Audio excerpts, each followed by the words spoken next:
दोस्तों आज की वीडियो में हम सीखेंगे एक्सेल में एक fully automatic loan repayment schedule बनाने का तरीका। जी हाँ दोस्तों, काफी सारे लोग जो है वो इसके लिए एक थर्ड पार्टी सॉफ्टवेयर का इस्तेमाल करते हैं जिसके काफी महंगे महंगे चार्जेस होते हैं। बट हमारा जो ये लोन शेड्यूल है वो एकदम फ्री रहेगा क्योंकि हम इसे अपने एक्सेल में बनाएंगे। और इसकी खास बात पता है क्या दोस्तों, हम इसमें जो भी फंक्शन यूज करेंगे वो एक्सेल के हर एक वर्जन में आपको मिल जाएगा। यानी कि एक्सेल 2007 से लेके एक्सेल 2021 तक में हर एक वर्जन में इसमें जो भी फंक्शन यूज करे जाएंगे वो सारे सारे हर एक वर्जन में मिल जाएंगे दोस्तों। और मैं इसके और फीचर्स की बात करूं दोस्तों, तो हमारा जो लोन शेड्यूल है ये एकदम फुली ऑटोमेटिक है। यहाँ पे आप देखिए, यहाँ पे हमें ऑटोमेटिकली यहाँ पे ड्यू डेट भी कैलकुलेट करके बता रहा है, साथ ही साथ में हमारा इंस्टॉलमेंट भी निकालता रहेगा और उस इंस्टॉलमेंट में कितना हमारा प्रिंसिपल जा रहा है और कितना हमें इंटरेस्ट चार्ज हो रहा है, सारा कुछ ऑटोमेटिकली कैलकुलेट करता रहेगा। और यहाँ साथ में हमारा क्लोजिंग बैलेंस भी चलता रहेगा दोस्तों। और हाँ दोस्तों, जब हम ये लोन शेड्यूल बनाएंगे तो इसमें जो 3 इंपॉर्टेंट फंक्शन होते हैं, जैसे कि ये इंस्टॉलमेंट कैलकुलेट करने का फंक्शन, फिर ये प्रिंसिपल का फंक्शन और यहाँ पे ये इंटरेस्ट का फंक्शन, ये 3 इंपॉर्टेंट फंक्शन भी हम यहाँ पे डिटेल में सीखेंगे। ठीक है? तो दोस्तों अगर आपको भी बनाना है ये लोन शेड्यूल एक्सेल में बिल्कुल फ्री में, तो ये वीडियो पूरा एंड तक देखते रहिएगा। तो चलिए दोस्तों शुरू करते हैं फटाफट से हमारी आज की वीडियो। तो हेलो दोस्तों, मेरा नाम है संजू और स्वागत है आप सभी का मेरे यूट्यूब चैनल लर्निंग ज़ोन में। तो दोस्तों यहाँ पे मैंने एक फ्रेश शीट ले ली है और मैंने यहाँ पे थोड़ी सी फॉर्मेटिंग पहले कर ली है। ठीक है, यहाँ पे मैंने थोड़ी सी हेडिंग्स वगैरह लिख ली है ताकि हमारा थोड़ा सा टाइम बच जाए। यहाँ ऊपर में मैंने कंपनी का नाम लिख लिया है, यहाँ पे मैंने लोन अमाउंट डाल दिया है, रेट हो गया, मंथ्स हो गया और यहाँ पे लोन डेट आ गई। ठीक है, और यहाँ पे हम टोटल इंटरेस्ट कैलकुलेट करेंगे, यहाँ पे टोटल पेमेंट कैलकुलेट करेंगे। ठीक है, इसके अलावा दोस्तों हमने यहाँ नीचे में इंस्टॉलमेंट नंबर यहाँ पे लिखा है, इसके नीचे में इंस्टॉलमेंट नंबर आएगी, इसके नीचे में हमारी ड्यू डेट आती रहेगी ऑटोमेटिकली और यहाँ पे इंस्टॉलमेंट हम कैलकुलेट करेंगे कि कितने की किस्त कटेगी हमारी। इसके बाद इस इंस्टॉलमेंट के अंदर में कितना हमारा प्रिंसिपल है और कितना इंटरेस्ट है, ये सब हमारा आएगा और यहाँ पे क्लोजिंग बैलेंस चलता रहेगा। ठीक है, तो ये छोटा सा पहले हेडिंग्स आपने पहले बना लेनी है, उसके बाद में दोस्तों हमारा असली काम चालू होता है। ठीक है, तो आगे बढ़ने से पहले मैं यहाँ पे ना पहले थोड़ी सी एंट्रीज कर लेता हूँ ताकि हमें यहाँ पे फंक्शन लगाने के लिए कुछ एक फॉर्मेट रहे। तो जैसे कि मैं यहाँ पे लोन अमाउंट लिख देता हूँ, मैं यहाँ पे लिख देता हूँ 5 लाख और यहाँ पे रेट हम डाल देते हैं 12%। ठीक है, तो यहाँ पे दोस्तों जब हम यहाँ पे रेट डालेंगे 12%, तो आपको क्या करना है, आपको ऊपर होम टैब में जाना है और यहाँ पे इस पर परसेंटेज वाले ऑप्शन पे क्लिक जरूर करना है। ठीक है, इसको परसेंटेज में क्लिक करना है। ठीक है, तो जब आप दोस्तों यहाँ पे परसेंटेज में क्लिक करेंगे तो आप देखेंगे कि ये जो आपका 12% था ये 1200% हो गया है। ठीक है, इससे आपको टेंशन लेना है, इसको आपको क्या करना है, डिलीट करना है और फिर दोबारा से 12 लिखना है। ठीक है, अब ये आपका ठीक कैलकुलेट कर रहा है। अगर हम ऐसा नहीं करते तो हमारे जो फंक्शन हम जब लगाते तो वहां पे भी ये 1200% कैलकुलेट करता रहता और हमें पता भी नहीं चलता। ठीक है, तो आपको इस तरीके से इसको 12% करना जरूरी है। इसके बाद में दोस्तों अब हमें यहाँ पे मंथ लिखनी है कि कितने मंथ की हमारी इंस्टॉलमेंट है, कितनी इंस्टॉलमेंट हमारी कटनी है। और आपको दोस्तों यहाँ पे इस तरीके से नहीं लिखना है, मान लीजिए आपने यहाँ पे लिख दिया ईयर्स, आपने यहाँ पे लिख दिया और यहाँ पे आप लिख दें 4 ईयर्स, इस तरीके से आपको नहीं करना है। ठीक है, आपको जो इंस्टॉलमेंट है वो मंथ में ही कन्वर्ट करके लिखनी है। जैसे कि हमारा 3 साल का लोन है तो मैं यहाँ पे 36 इंस्टॉलमेंट यहाँ पे लिख देता हूँ, या फिर मैं यहाँ पे फिलहाल 12 ही इंस्टॉलमेंट लिख देता हूँ, यानी कि 1 साल का ये लोन है। और इसके बाद में यहाँ पे हमारा लोन डेट जो है मैं आज की ही डेट यहाँ पे डाल देता हूँ। ठीक है, ये होगी दोस्तों। इसके बाद में हमें क्या करना है, इसके बाद में हमारा यहाँ पे जो पूरा लोन शेड्यूल जो यहाँ पे कैलकुलेट होगा उसके लिए हमें यहाँ पे नीचे में पहले एक टेबल क्रिएट कर ली है। ठीक है, अब टेबल क्यों क्रिएट करनी है ये मैं आपको बाद में बताऊंगा, लेकिन फिलहाल तो हम ये देखते हैं कि टेबल कितनी बड़ी क्रिएट करनी है। तो मैंने यहाँ पे अपनी पूरा हेडिंग को सिलेक्ट कर लिया और मैं नीचे करीबन 360 रो तक यहाँ पे टेबल क्रिएट करूंगा दोस्तों। ठीक है, मैं इतने ले लेता हूँ, 386 तक आ गए, इतना भी ठीक रहेगा। ठीक है, तो हम 360 रो का डाटा दोस्तों क्यों बना रहे हैं, 360 रो की टेबल क्यों क्रिएट कर रहे हैं, क्योंकि इसमें दोस्तों आपका 30 साल तक का लोन शेड्यूल यहाँ पे कवर हो जाएगा। ठीक है, अगर आपका कोई क्लाइंट 30 साल का भी लोन लेता है तो उसका भी लोन शेड्यूल यहाँ पे आराम से आ जाएगा। ठीक है, अब इससे बड़ा, इससे ज्यादा लोन तो कोई लेता नहीं। ठीक है, तो हमने यहाँ पे करीबन 360, अभी मैंने 386 रो को सेलेक्ट कर लिया है और हम इंसर्ट टैब में जाएंगे और यहाँ पे टेबल पे क्लिक करेंगे। ठीक है, तो जैसे ही हम टेबल पे क्लिक करेंगे दोस्तों आपको यहाँ पे क्रिएट टेबल का एक पॉपअप ओपन होगा और आपको यहाँ पे एक ऑप्शन मिलेगा माय टेबल हैज हेडर्स। ठीक है, आपको इस पे टिक करना है। ठीक है, आपको भूलना नहीं है दोस्तों, इस पे टिक करना जरूरी है। और इसके बाद हम इसे ओके करेंगे तो देखिए हमारी टेबल क्रिएट हो चुकी है और ये जो हमारी ऊपर की हेडिंग है वो भी एक अलग कलर में हाईलाइट हो चुकी है। अब आप चाहें तो इसका अलग कुछ डिजाइन वगैरह इसका चेंज कर सकते हैं इस तरीके से यहाँ से। ठीक है, जैसे कि मैं ये ऑरेंज वाला इसका डिजाइन दे देता हूँ। ठीक है, इसके बाद में दोस्तों अब हमें क्या करना है, इसके बाद में अब हमें यहाँ पे इंस्टॉलमेंट नंबर कैलकुलेट करना है। तो ये जो फर्स्ट रो है ना दोस्तों हमारी, यहाँ पे इसको हम एक सपोर्टिंग रो के तौर पे तैयार करेंगे। ठीक है, हमारी जो फर्स्ट इंस्टॉलमेंट है वो यहाँ से स्टार्ट नहीं होगी, यहाँ से स्टार्ट होगी। ठीक है, ऊपर में हम यहाँ पे हमारा रफ वर्क करेंगे, इसे एक सपोर्टिंग रो के तौर पे इस्तेमाल करेंगे। ठीक है, तो हम यहाँ पे पहले ही लाइन में इंस्टॉलमेंट नंबर लिखेंगे 0। ठीक है, ये हो गया। इसके बाद में अब हमारी असली इंस्टॉलमेंट स्टार्ट होगी। यहाँ पे इंस्टॉलमेंट नंबर 1 2 3 4। ठीक है, तो दोस्तों अब हमें क्या करना है, अब हमें यहाँ पे जो काउंटिंग है इंस्टॉलमेंट नंबर है वो कितनी चाहिए दोस्तों, हमें यहाँ पे इंस्टॉलमेंट उतनी ही चाहिए जितनी की यहाँ पे लिखी हुई है मंथ। ठीक है, जितने मंथ का हमारा लोन है उतनी ही इंस्टॉलमेंट यहाँ पे, उतनी ही काउंटिंग यहाँ पे आनी चाहिए। ठीक है, तो इसके लिए हम यहाँ पे क्या फंक्शन लगाएंगे दोस्तों, इसके लिए हम यहाँ पे लिखेंगे इज इक्वल टू फिर इफ फंक्शन। ठीक है, इसके बाद हम यहाँ पे ब्रैकेट ओपन करेंगे और अब हमें यहाँ पे लॉजिकल टेस्ट देना है। तो लॉजिकल टेस्ट में हम क्या देंगे, ये ऊपर वाला सेल। ठीक है, ये ऊपर वाले सेल को सेलेक्ट करेंगे। इसके बाद हम यहाँ पे लगाएंगे इज इक्वल टू और ग्रेटर देन का साइन। ठीक है, दोनों साइन हम यहाँ पे लगाएंगे। इसके बाद हम कौन से सेल को सिलेक्ट करेंगे, इस सेल को। ठीक है, ये जो हमारी इंस्टॉलमेंट है, इसका मतलब क्या हो रहा है, इफ दिस सेल, ये जो ऊपर वाला सेल है, अगर बराबर है या फिर ज्यादा भी है किसके, ये जो हमारी इंस्टॉलमेंट है इसके बराबर में, अगर इससे ज्यादा है तो क्या होना चाहिए, तो यहाँ पे कुछ नहीं आना चाहिए। ठीक है, अगर ये जो हमारा ऊपर वाला सेल है, अगर ये इंस्टॉलमेंट से ज्यादा हो जाए तो कुछ नहीं आना चाहिए, अगर ये इंस्टॉलमेंट से कम है तो यहाँ पे क्या होना चाहिए दोस्तों, हम यहाँ पे ब्रैकेट ओपन करके इस वाले सेल में +1 कर देंगे दोस्तों। ठीक है, और इसके बाद हम यहाँ पे ब्रैकेट क्लोज करेंगे और एक और बार क्लोज करेंगे। ठीक है, और दोस्तों मैं उम्मीद करता हूँ कि आपको थोड़े बहुत फंक्शन यहाँ पे अभी आते होंगे, इफ फंक्शन आपको आता होगा। अगर आपको नहीं आता है इफ फंक्शन, तो उसके लिए दोस्तों मैंने एक अलग से वीडियो बना रखा है, ऊपर आई बटन पे उसका लिंक मिल जाएगा, आप वहां से जाके इफ फंक्शन डिटेल में सीख सकते हैं। ठीक है, तो फिलहाल तो हम यहाँ पे लोन शेड्यूल बना रहे हैं, इफ फंक्शन हम यहाँ पे नहीं सीख रहे हैं, तो इफ फंक्शन में आपको ज्यादा डिटेल में यहाँ पे नहीं बताऊंगा दोस्तों। ठीक है, तो हम यहाँ पे एंटर प्रेस करेंगे, तो देखिए यहाँ पे हमारी जो काउंटिंग है वो यहाँ पे आ गई है। लेकिन दोस्तों जब हम इस फंक्शन को नीचे इस तरीके से ड्रैग करेंगे तो आप देखेंगे कि यहाँ पे गड़बड़ हो चुकी है और यहाँ पे एरर आ चुका है दोस्तों। तो यहाँ पे एरर आया क्यों है दोस्तों, तो यहाँ पे एरर इसलिए आया है क्योंकि हमने यहाँ पे ये वाला जो सेल है B8, यानी कि ये जो इंस्टॉलमेंट वाला सेल था, इसको हमने लॉक नहीं किया है। आप इस फंक्शन में आके देखेंगे, इसको F2 की प्रेस करके इसको एडिट करेंगे तो ये वाला जो सेल है ये हमने लॉक नहीं किया था, जिस वजह से क्या हुआ दोस्तों, इस फंक्शन को जब हमने नीचे ड्रैग किया तो ये जो इंस्टॉलमेंट वाला सेल था, ये रेड कलर से जो हाईलाइट हो रहा है, ये नीचे सरक चुका है। ठीक है, ये अब डेट की जगह पे आ गया है। और ठीक ऐसे ही हम नीचे वाले सेल में इसको देखेंगे तो अब ये देखिए B7 पे आ गया है, मतलब ये जो हमारी इंस्टॉलमेंट नंबर है, ये इसका जो रेफरेंस था वो धीरे धीरे करके नीचे सरक रहा है। ठीक है, हमें ऐसा नहीं चाहिए था दोस्तों, हमें क्या चाहिए था कि ये जो पहला सेल है, मतलब पहला फंक्शन हमने जहाँ पे लगाया है, वहीं पे ये जो इंस्टॉलमेंट वाला सेल रेफरेंस है ये यहाँ पे लॉक हो जाए, ये नीचे ना सरके। तो इसके लिए हम क्या करेंगे दोस्तों, इस फंक्शन पे हम यहाँ पे मतलब इसको एडिट करेंगे F2 की दबा के। ठीक है, और यहाँ पे हम B5 पे क्लिक करेंगे और इसे F4 की प्रेस करके यहाँ पे इसे लॉक कर देंगे दोस्तों। ठीक है, समझ गए। इसके बाद हम यहाँ पे एंटर प्रेस करेंगे और अब यहाँ पे इसको फिर से इस नोट पे डबल क्लिक करके सभी में इसको ड्रैग कर देंगे इस तरीके से। ठीक है, तो आप देखेंगे दोस्तों हमारा यहाँ पे जो फंक्शन है पूरे में ड्रैग हो चुका है, लेकिन हमारी जो काउंटिंग है वो सिर्फ 12 तक ही दिखा रहा है। हालांकि आप देखेंगे तो यहाँ पे फंक्शन अभी भी लगा हुआ है दोस्तों। ऊपर आप फॉर्मूला बार में देखिए, यहाँ पे हमारा फंक्शन है लेकिन दिखाई नहीं दे रहा है, यहाँ पे नंबर हाइड हो गया, हमें सिर्फ उतनी ही काउंटिंग दिखा रहा है जितनी इंस्टॉलमेंट हमारी है। ठीक है, और अगर मैं यहाँ पे देखिए जैसे इंस्टॉलमेंट चेंज करूँ, जैसे मैं यहाँ पे लिख दूँ 5, तो अब यहाँ पे सिर्फ 5 इंस्टॉलमेंट नंबर ही दिखा रहा है। अगर मैं यहाँ पे लिखूँ तो 10, तो 10 ही दिखाएगा दोस्तों। ठीक है, इस तरीके से ये ऑटोमेटिकली अब कैलकुलेट होता रहेगा। ठीक है, तो अब दोस्तों हमें यहाँ पे अब डालनी है ड्यू डेट। ठीक है, तो ड्यू डेट डालने से पहले हमें क्या करना है, ये सपोर्टिंग रो में हमें पहले इज इक्वल टू का साइन लगाना है और ये जो हमारी लोन डेट है ना, इसी का ही सेल रेफरेंस देना है।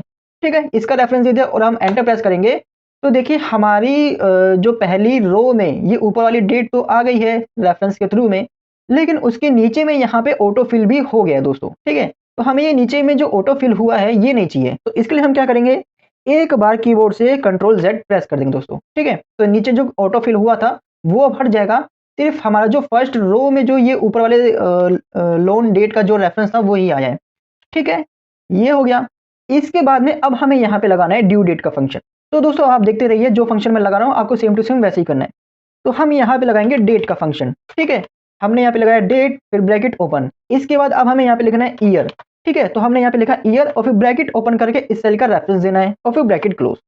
ठीक है, फिर हमें कॉमा लगाना है और अब हमें यहाँ पे देना है मंथ। तो हम यहाँ पे अब मंथ लिखेंगे और फिर ब्रैकेट ओपन करके इसी सेल का रेफरेंस देंगे और फिर ब्रैकेट क्लोज।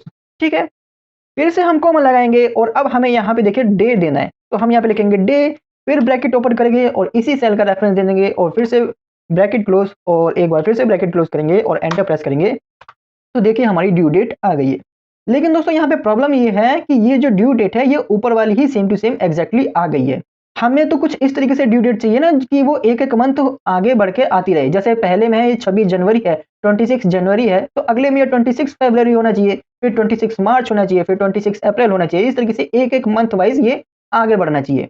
तो हम क्या करेंगे दोस्तों, हम वापस इस फंक्शन पे आएंगे और इस पर डबल क्लिक करेंगे। डबल क्लिक करने के बाद में हम यहाँ पे मंथ के आगे में क्लिक करेंगे और यहाँ पे सिंपली +1 कर देंगे दोस्तों। ठीक है, और हम एंटर प्रेस करेंगे तो देखिए हमारी जो ड्यू डेट है वो एग्जैक्टली एक मंथ आगे की आ चुकी है। ठीक है, इसके बाद हम यहाँ इसे नोट से पकड़ के सभी में ड्रैग कर देंगे। ठीक है, लेकिन दोस्तों जब आप इसे नीचे तक ड्रैग करेंगे तो आप देखेंगे कि आपका ये जो फंक्शन है वो तो पूरा नीचे एंड तक ड्रैग हो चुका है, लेकिन हमें तो सिर्फ वहीं तक यहाँ पे दिखाना था ना जहां तक ये इसकी इंस्टॉलमेंट आ रही है। ठीक है, हमें इसके नीचे में तो यहाँ पे हाइड कर देना था, जहां पे इंस्टॉलमेंट नंबर नहीं है वहां पे ये हाइड हो जाए और जहां पे इंस्टॉलमेंट नंबर है वहां पे ये दिखना चाहिए था। तो इसके लिए हम क्या करेंगे, इसके लिए हम वापस से ये इस वाले फंक्शन पे आएंगे जहां पे हमने ये अपना डेट का फंक्शन लगाया हुआ था। ठीक है, इसको F2 की प्रेस करके एडिट करेंगे और ये जो पूरा फंक्शन है ना यहाँ से ये इज इक्वल टू के आगे से, ठीक है, ये पूरा फंक्शन हम यहाँ इस तरीके से सेलेक्ट करेंगे और इसे कंट्रोल X से हम कट कर लेंगे। ठीक है दोस्तों, और अब हम यहाँ पे लगाएंगे इफ फंक्शन। ठीक है, तो हमने यहाँ पे लगाया इफ और इसके बाद हमने ब्रैकेट ओपन किया। तो दोस्तों अब हमें इफ फंक्शन में लगाना क्या है, हमें ये चाहिए कि जब तक यहाँ पे अगर इंस्टॉलमेंट नंबर नहीं है तो हमारा यहाँ पे ड्यू डेट भी नहीं आना चाहिए। अगर यहाँ पे इंस्टॉलमेंट नंबर है तो यहाँ पे ड्यू डेट भी आ जाए। ठीक है, तो कुछ इसी तरीके का ही लॉजिकल टेस्ट हम यहाँ पे लगाएंगे। तो हम यहाँ पे क्या करेंगे, ब्रैकेट ओपन करने के बाद हम इस सेल को सिलेक्ट करेंगे। ठीक है, इसके बाद में हम यहाँ पे लगाएंगे इज इक्वल टू।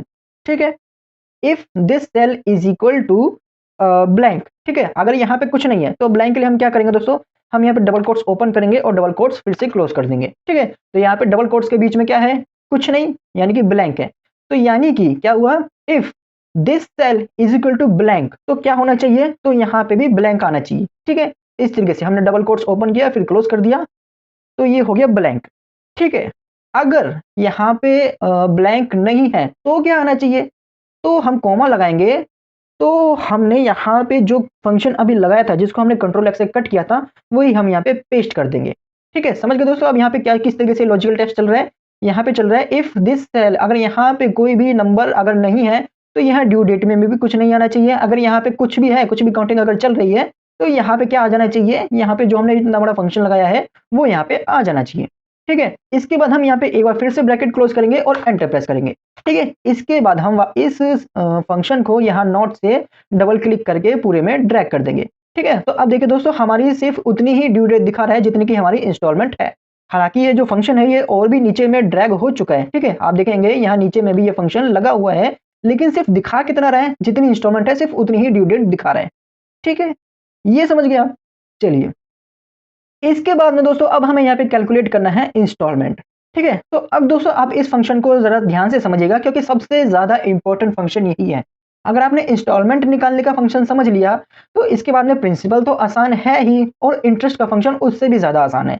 ठीक है, तो हम यहाँ जो सपोर्टिंग रो है यहाँ पे हम तो फिलहाल तो 0 लिख देंगे और नीचे में हम यहाँ पे इंस्टॉलमेंट का फंक्शन कैलकुलेट करेंगे। ठीक है, तो हम यहाँ पे क्या करेंगे दोस्तों, हम यहाँ पे फंक्शन लगाएंगे इज इक्वल टू फिर PMT। ठीक है, इंस्टॉलमेंट कैलकुलेट करने का फंक्शन यही है, इज इक्वल टू फिर PMT और उसके बाद हम यहाँ पे ब्रैकेट ओपन करेंगे। ब्रैकेट ओपन करने के बाद में दोस्तों अब हमें यहाँ पे रेट देना है। तो रेट हमें क्या देना है, रेट हम इस सेल का सिलेक्शन दे देंगे, इस सेल का रेफरेंस देंगे और इसे डिवाइड बाय 12 कर देंगे दोस्तों। ठीक है, इसे हमने डिवाइड बाय 12 अब क्यों किया है दोस्तों, क्योंकि हमारा यहाँ पे जो रेट है ये पर एनम का है। ठीक है, यहाँ पे पूरे साल का रेट है और यहाँ पे हमें जो रेट देना है ये पर मंथ का देना दोस्तों। ठीक है, इसलिए हमने इसे 12 से डिवाइड कर दिया, समझ गए। इसके बाद में दोस्तों हमें यहाँ पे कॉमा लगाना है और अब हमें यहाँ पे देना है NPER, यानी कि हम कितनी इंस्टॉलमेंट टोटल पे करने वाले हैं। तो हम यहाँ पे इस सेल का रेफरेंस दे देंगे, यहाँ पे जो इंस्टॉलमेंट नंबर यहाँ पे लिखा है इसका रेफरेंस दे देंगे। ठीक है, ये हो गया। इसके बाद में हम फिर से कॉमा लगाएंगे और अब हमें यहाँ पे देना है प्रिंसिपल वैल्यू। यानी कि ये हमारा जो लोन अमाउंट है ना उसका रेफरेंस देना है। लेकिन उससे पहले हम यहाँ पे माइनस का साइन लगाएंगे, ठीक है। अब ये माइनस का साइन क्यों लगाया दोस्तों? क्योंकि हमने ये लोन ले रखा है, ये एक नेगेटिव वैल्यू है, ये हमारी एक लायबिलिटी है, इसलिए हम यहाँ पे इसको माइनस में लिखेंगे, ठीक है। तो ये हो गया, हमने यहाँ पे पहले माइनस का साइन लगाया, इसके बाद इस सेल का रेफरेंस देंगे और एंटर प्रेस करेंगे, ठीक है। तो देखिए हमारी जो यहाँ पर इंस्टॉलमेंट है वो कैलकुलेट हो गई है, ठीक है। और क्या दोस्तों, यहाँ पे भी वही बात, अगर आप यहाँ पे F4 की प्रेस करके सभी को अगर आप लॉक नहीं करेंगे, तो जब आप इस फंक्शन को नीचे में ड्रैग करेंगे तो देखिए यहाँ पे भी एरर आपको देखने को मिल जाएगा, ठीक है। तो आपको क्या करना है, इसको भी आपको एडिट करना है और यहाँ सभी जगह पे F4 से इसको लॉक कर देना है, ठीक है। इस पे आप क्लिक करेंगे, F4 की प्रेस करेंगे तो ये लॉक हो जाएगा। इसके बाद आप इसे एंटर प्रेस करेंगे और अब आप यहाँ इसे सभी में ड्रैग कर सकते हैं दोस्तों, इस तरीके से डबल नोट पे आप डबल क्लिक करेंगे तो ये फंक्शन पूरे में ड्रैग हो जाएगा।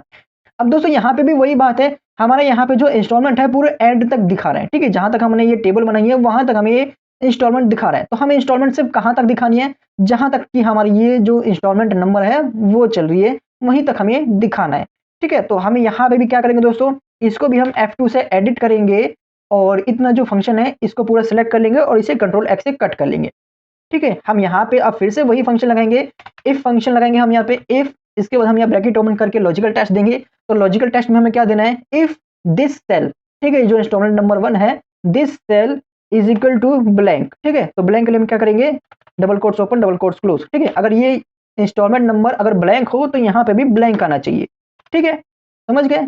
नहीं तो अगर यहाँ पे कुछ भी अगर आए, कोई भी नंबर आए तो क्या आना चाहिए, जो हमने अभी फॉर्मूला लगाया था उसको हम यहाँ पे कंट्रोल भी कर देंगे दोस्तों, ठीक है। और फिर से हम एक बार ब्रैकेट क्लोज करेंगे, ये इफ फंक्शन वाला जो ब्रैकेट था ना ब्लैक कलर में आप देख लेंगे, जो इफ फंक्शन का जो ब्रैकेट अभी यहाँ पे ओपन था इसको हम यहाँ पे क्लोज करेंगे एंड में और एंटर प्रेस करेंगे और इसके बाद इसे डबल नोट पे क्लिक करके हम यहाँ इसे पूरे एंड तक ड्रैग कर लेंगे, ठीक है। तो अब ये जो इंस्टॉलमेंट है ये भी हमें सिर्फ वहीं तक दिखा रहा है जहां तक हमारी इंस्टॉलमेंट नंबर चल रही है, ठीक है। ये समझ गए दोस्तों। इसके बाद में अब दोस्तों हमें यहाँ पे अब देना है प्रिंसिपल वैल्यू। तो वही हम सपोर्टिंग रो में फिर से हम यहाँ पे 0 लिख देंगे और अगली रो में हम यहाँ पे फंक्शन लगाएंगे, ठीक है। तो हम यहाँ पे क्या फंक्शन लगाएंगे दोस्तों, हम यहाँ पे अब लगाएंगे इज इक्वल टू, अभी हम यहाँ पे लिखेंगे PPMT, ठीक है। इंस्टॉलमेंट निकालने के लिए तो हमने एक बार PMT लिखा था इस तरीके से PMT, ठीक है। सॉरी, इंस्टॉलमेंट निकालने के लिए तो हमने एक बार PMT लिखा था, लेकिन प्रिंसिपल कैलकुलेट करने के लिए हमें क्या करना है, PPMT, ठीक है। ये हो गया। इसके बाद हम ब्रैकेट ओपन करेंगे और अब हमें यहाँ पे देना है रेट, ठीक है। तो रेट का सिलेक्शन हमने दे दिया और इसे भी हम साथ के साथ F4 से लॉक कर देंगे, क्योंकि आपको बता ही दिया मैंने इसे लॉक करना क्यों जरूरी है, ठीक है। तो हमने इसे F4 से लॉक कर दिया और इसे भी हम 12 से डिवाइड कर देंगे, ठीक है। ये हो गया। इसके बाद हमें कोमा लगाना है और अब ध्यान से देखिए दोस्तों, यहाँ पे बस एक छोटा सा माइनर सा चेंज है, बाकी सारा फॉर्मूला वही सेम है।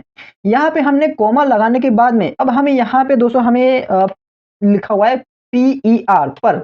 तो पर का मतलब क्या है दोस्तों, पर का मतलब है यहाँ पे इंस्टॉलमेंट नंबर, कि अभी हम यहाँ पे कौन से इंस्टॉलमेंट पे कर रहे हैं। तो अभी हम यहाँ पे पहली इंस्टॉलमेंट पे कर रहे हैं, ठीक है। तो हम इस सेल का रेफरेंस दे देंगे और इसे F4 से लॉक नहीं करेंगे दोस्तों, ठीक है। हमने इस सेल का रेफरेंस दे दिया, इसे F4 से लॉक नहीं करेंगे और अब हम यहाँ पे फिर से कॉमा लगाएंगे और अब हमें वही सेम चीज देनी है NPER, यानी कि हमारी टोटल इंस्टॉलमेंट कितनी है, टोटल इंस्टॉलमेंट हमारी 12 है और इसे भी हम सेलेक्ट करके F4 से लॉक कर देंगे, ठीक है। इसके बाद फिर से हम कॉमा लगाएंगे और अब प्रिंसिपल वैल्यू देना है तो हम माइनस का साइन लगा के इस सेल को सिलेक्ट कर देंगे और एंटर और सॉरी ब्रैकेट क्लोज करेंगे और एंटर प्रेस करेंगे। तो देखिए हमारी इंस्टॉलमेंट कैलकुलेट हो चुकी है, ठीक है। अब हम क्या करेंगे दोस्तों, यहाँ पे भी वही हम इफ फंक्शन लगा लेंगे ताकि जब हम इसको नीचे तक ड्रैग करें तो सिर्फ वहीं तक ये दिखाए, वहीं तक ये प्रिंसिपल को कैलकुलेट करके दिखाए जहां तक कि हमारी इंस्टॉलमेंट चल रही है, उसके नीचे में हाइड कर दे, ठीक है। तो हम क्या करेंगे, इस पर डबल क्लिक करेंगे और इसको पूरा हम इस तरीके से सेलेक्ट करेंगे इस फंक्शन को और कंट्रोल X करेंगे।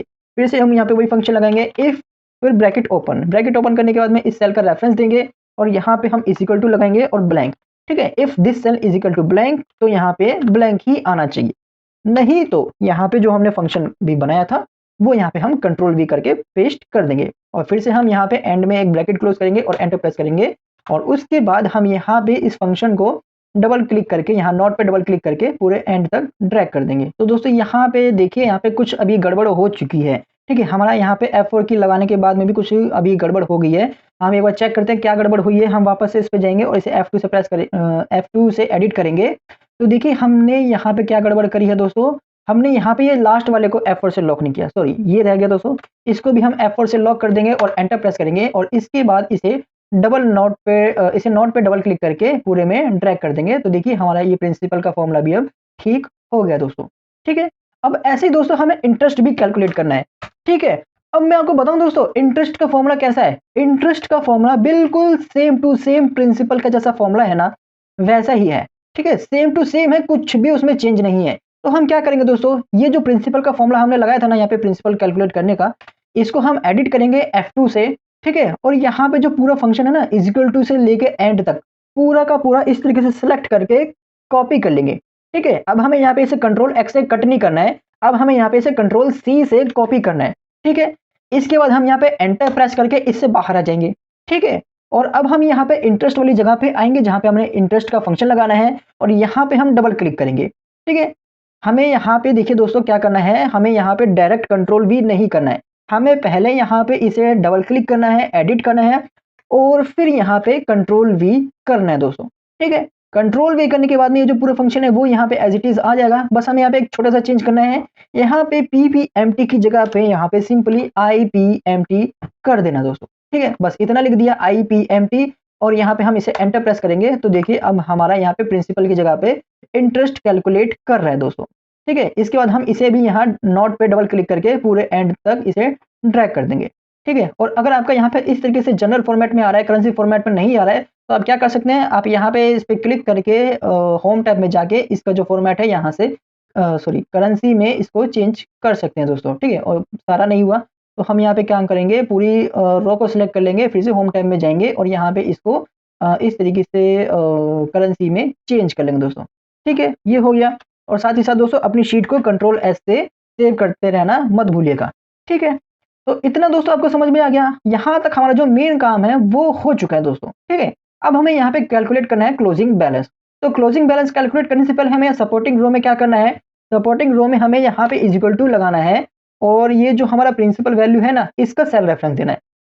ठीक है, इसका रेफरेंस दे दिया और हम एंटर प्रेस करेंगे तो देखिए हमारा जो यहाँ पे फर्स्ट रो है यहाँ पे तो इस प्रिंसिपल का रेफरेंस आ गया है, ये प्रिंसिपल अमाउंट यहाँ पे आ गया है, लेकिन यहाँ नीचे में भी ऑटोफिल हो गया है। हमें नीचे वाला ऑटोफिल नहीं चाहिए तो हम यहाँ एक बार कंट्रोल Z से इसे वापस कर देंगे। ठीक है, हमें सिर्फ इतना ही चाहिए था। इसके बाद में हम क्या करेंगे दोस्तों, इसके बाद में हम यहाँ इक्वल टू का साइन लगाएंगे, फिर ये ऊपर वाले सेल का रेफरेंस देंगे, फिर यहाँ पे माइनस का साइन लगा के अब हम यहाँ पे क्या माइनस करेंगे दोस्तों, जी हाँ दोस्तों, हम यहाँ पे प्रिंसिपल को माइनस करेंगे। ठीक है, प्रिंसिपल अमाउंट को माइनस करेंगे। ज्यादातर लोग क्या गलती करते हैं कि वो इंस्टॉलमेंट अमाउंट को माइनस कर देते हैं। इंस्टॉलमेंट अमाउंट को माइनस नहीं करना है, हमें प्रिंसिपल अमाउंट को माइनस करना है। ठीक है, इतना करने के बाद में हम यहाँ पे इसे एंटर प्रेस करेंगे तो देखिए हमारा जो क्लोजिंग बैलेंस है वो कैलकुलेट हो गया है और ये भी करेंसी फॉर्मेट में नहीं आ रहा है, तो हम इसको भी ये पूरी रो को इस तरीके से सिलेक्ट करके होम टैब में जाके यहाँ पे इसको भी करेंसी फॉर्मेट में हम कर देते हैं। ठीक है, इसके बाद ये वाला जो फंक्शन है सेकंड रो में हमने जो लगाया था फर्स्ट इंस्टॉलमेंट के सामने, इसको हम यहाँ नोट पे डबल क्लिक करके पूरे एंड तक ड्रैग कर देंगे दोस्तों। ठीक है, और आप देखेंगे कि यहाँ पे जब हमारा जहाँ पे हमारा लोन खत्म हो चुका है वहां पे हमारा जो क्लोजिंग बैलेंस है वो भी 0 हो गया है।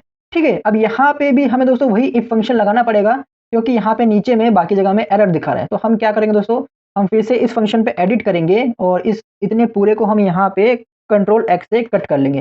ठीक है, अब हम यहाँ पे लगाएंगे वही इफ फंक्शन जो हम अभी तक लगाते आ रहे हैं। हम यहाँ पे लगाएंगे इफ, इसके बाद ब्रैकेट ओपन करने के बाद में इस सेल का रेफरेंस देंगे और इज इक्वल टू ब्लैंक। ठीक है, if this cell is equal to blank तो यहाँ पे भी कुछ नहीं आना चाहिए। ठीक है, अगर यहाँ पे कुछ भी हो तो क्या आना चाहिए, यहाँ जो फंक्शन हमने अभी कंट्रोल X से कट किया था उसको हम पेस्ट कर देंगे और उसके बाद हम ब्रैकेट क्लोज करेंगे और एंटर प्रेस करेंगे और फिर इस फंक्शन को नॉट से पकड़ के सभी में ड्रैग कर देंगे। ठीक है, तो अब देखिए यहाँ पे जहाँ पे हमारी इंस्टॉलमेंट अब नहीं है वहां पे क्लोजिंग बैलेंस भी अब नहीं आ रहे दोस्तों। ठीक है, ये हो गया दोस्तों। तो दोस्तों हमारा जो मेन काम था अभी तक लोन शेड्यूल बनाने का वो अब यहाँ पे पूरा हो चुका है दोस्तों। अब आपको क्या करना है, अब आपको यहाँ पे टोटल इंटरेस्ट कैलकुलेट करना है और यहाँ पे टोटल पेमेंट कैलकुलेट करनी है। तो उससे पहले हम क्या करेंगे दोस्तों, उससे पहले हम यहाँ पे इन दोनों सेल को मर्ज कर लेंगे ताकि हमारा जो इंटरेस्ट और टोटल पेमेंट है वो आराम से यहाँ पे विजिबल रहे, कोई दिक्कत ना आए। ठीक है, तो हम यहाँ पे इन दोनों सेल को सिलेक्ट करेंगे, होम टैब में जाएंगे और यहाँ मर्ज एंड सेंटर कर देंगे। सेम ऐसे ही इसको भी हम यहाँ पे इस तरीके से मर्ज एंड सेंटर इस तरीके से कर देंगे। ठीक है, साथ ही साथ दोस्तों हम यहाँ पे भी इसे मर्ज एंड सेंटर कर देंगे। ठीक है, तो हमें यहाँ पे इस तरीके से एक-एक करके मर्ज सेंटर करने की ज़रूरत नहीं है। हम क्या करेंगे, हम यहाँ पे इन सभी को सिलेक्ट करेंगे और यहाँ पे मर्ज एंड सेंटर के एक छोटे से एरो मिलेगा, मर्ज एंड सेंटर के बगल में इस एरो पे क्लिक करेंगे और यहाँ पे हमें ऑप्शन मिलेगा मर्ज अक्रॉस का, इस पे हम क्लिक करेंगे।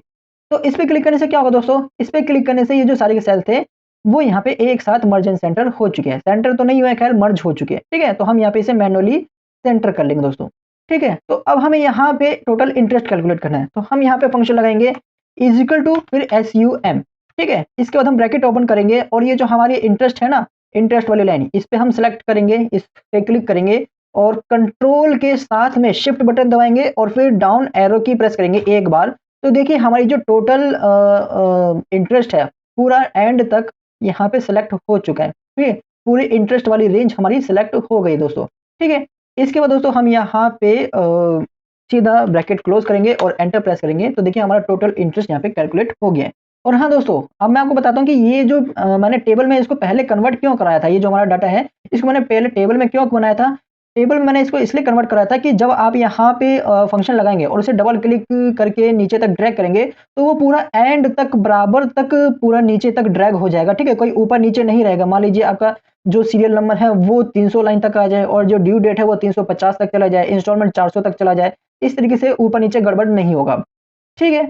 ये हो गया। इसके बाद में अब आपको यहाँ पे टोटल पेमेंट कैलकुलेट करना है, तो टोटल पेमेंट के लिए भी हम यहाँ पे वही फंक्शन लगाएँगे इज़ इक्वल टू फिर SUM, इसके बाद ब्रैकेट ओपन करेंगे और फिर यहाँ पे इंस्टॉलमेंट वाले पहले सेल पे क्लिक करेंगे और इसे भी कंट्रोल प्लस शिफ्ट और डाउन एरो की के साथ में पूरा का पूरा सिलेक्ट कर लेंगे और एंटर प्रेस करेंगे, तो देखिए हमारा जो इंस्टॉलमेंट मतलब टोटल पेमेंट है वो भी यहाँ पे अब कैलकुलेट हो गया है, ठीक है? इसके बाद में दोस्तों आप इसकी थोड़ी बहुत फॉर्मेटिंग भी कर लीजिएगा, जैसे कि मैं ये वाले सेल को मैं यहाँ पे फॉर्मेट पेंटर से इसका जो फॉर्मेटिंग है उसको कॉपी कर लेता हूँ और यहाँ पे इसको ड्रैग कर देता हूँ और यहाँ पे इस तरीके से ड्रैग कर देता हूँ, ठीक है? इसके बाद में यहाँ की जो फॉर्मेटिंग है 2 सेल की फॉर्मेटिंग में ले लेता हूँ, एक ऑरेंज और एक व्हाइट दोनों को एक साथ में ले लेता हूँ। इसको भी मैं फॉर्मेट पेंटिंग पे डबल क्लिक करके इसकी फॉर्मेटिंग को कॉपी कर लूँगा और यहाँ पे इस तरीके से ड्रैग कर दूँगा, ठीक है? और यहाँ पे भी इस तरीके से ड्रैग कर दूँगा, ठीक है? हालाँकि ये मर्ज एंड सेंटर से वापस हट गया है, तो हम इसको वापस से यहाँ पे मर्ज एंड सेंटर इस तरीके से कर देंगे दोस्तों, ठीक है? इसको भी हम यहाँ पे मर्ज एंड सेंटर वापस से कर देते हैं, ठीक है? और इनको भी हम सेंटर में कर देते हैं, इसको भी हम सेंटर में कर देते हैं, ठीक है?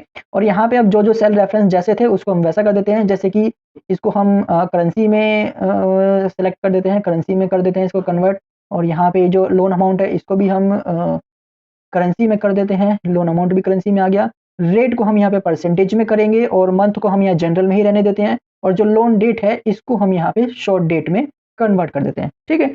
इसके बाद हमारा जो ये ऊपर हेडिंग है हमारा कंपनी का नेम है, इसको भी हम वैसे ही कर देते हैं, यहाँ पे क्लिक करके फॉर्मेट पेंटिंग पे क्लिक करेंगे और यहाँ पे क्लिक कर देंगे, ठीक है? इसको भी हम यहाँ पे मर्ज एंड सेंटर कर देते हैं दोस्तों, ठीक है? और इसको क्या करेंगे दोस्तों, हम यहाँ इस तरीके से पूरे के पूरे डाटा को एक बार पहले सेलेक्ट करेंगे और इसको भी हम यहाँ पे सेंटर में क्लिक कर देंगे दोस्तों, ठीक है? तो अब जो हमारा ये लोन शेड्यूल है ये एकदम बन के तैयार है, ठीक है दोस्तों? तो जो हमारा अब ये फुल्ली ऑटोमेटिक लोन शेड्यूल है, ये अब बन के तैयार है दोस्तों, ठीक है? और ये इसकी एक्यूरेसी दोस्तों एकदम 100% है, जैसा कि आपका बैंक लोन शेड्यूल बना के देता है, यहाँ पे भी ठीक उसी तरीके से same to same loan schedule आएगा दोस्तों, ठीक है? 1 पैसे का भी कहीं पे फ़र्क नहीं मिलेगा, ठीक है? तो दोस्तों उम्मीद है दोस्तों आपको ये लोन शेड्यूल बनाने का तरीका आया होगा समझ में और ये वीडियो आपके लिए हेल्पफुल रही होगी। तो दोस्तों अगर आपको ये वीडियो हेल्पफुल रही है तो इस वीडियो को लाइक जरूर कीजिएगा और अपने दोस्तों के साथ में भी शेयर कीजिएगा और साथ ही साथ में दोस्तों मेरे चैनल पर इस तरह की और भी नॉलेज वाली वीडियो देखने के लिए चैनल को सब्सक्राइब करना ना भूलिएगा और वो साथ वाले बेल आइकन को भी दबा लीजिएगा दोस्तों। तो चलिए मिलते हैं अब अगली वीडियो में, तब तक के लिए बाय बाय।